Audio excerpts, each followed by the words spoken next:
Welcome to the Elselah Books podcast. Today, we're breaking down a really powerful 19th century sermon by the preacher Charles Spurgeon. And it's all about a feeling that, honestly, we all know, that deep, universal desire for a fresh start, to make all things new. So, how did a Victorian preacher manage to articulate an idea that still resonates so strongly with us today? Let's get into it. Spurgeon kicks things off with a simple, just a brilliant observation. We love new things. I mean, think about it. From a little kid with a new toy to our constant need for the latest news, he saw that our very nature is drawn to novelty.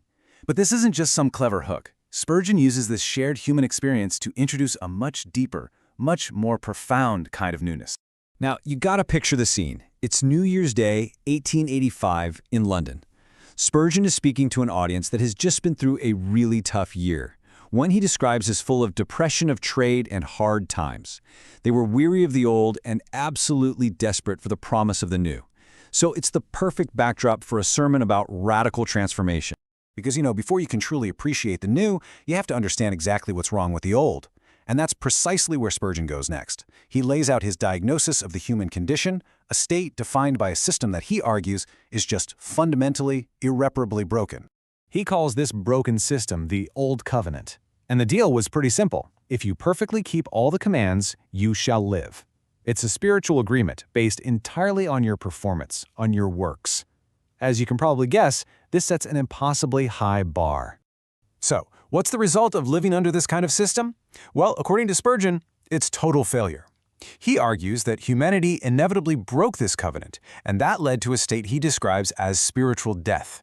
He says we were left with this inward tendency to evil, a condition of complete ruin and condemnation. It's a bleak picture, right? It leaves people utterly hopeless under this old way of operating. And this leads to the crucial question that turns the entire sermon on its head. If this old system of trying to earn your way is a complete dead end, if it's totally broken, then what possible alternative is there? And here comes the answer. Spurgeon doesn't offer a small fix or some slight improvement. He presents a solution that is radical, it's total, and it comes from a divine source. He introduces the promise of something entirely new. This right here, this is the heart of the sermon, the verse from which everything else flows. And it's spoken by the one who sat upon the throne, a declaration of ultimate creative power. Notice, it's not, I will mend the old things or I will patch up the broken things. No, it's I make all things new. That distinction is absolutely critical. This comparison really lays out the fundamental difference. The Old Covenant was based on works. You do the right things in order to live. But Spurgeon says the New Covenant flips this completely. It's based on grace. You are given life first, and because you live, you then do. It's a radical shift from earning to gratitude, from a broken system to an unconditional promise. Okay, so this whole idea of being made new sounds incredible. But what does it actually look like? What changes?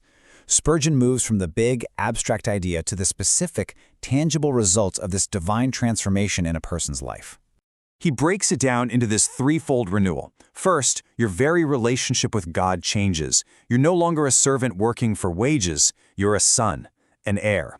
Second, this creates a completely new inner life. Your old desires, your fears, your hopes, they're all replaced with new ones. And third, this internal revolution leads to a completely new perspective on everything around you. Spurgeon shares this quote from a recent convert to really capture that profound shift in perception. The world you once loved might now seem foolish. The things you once despised, you might now cherish.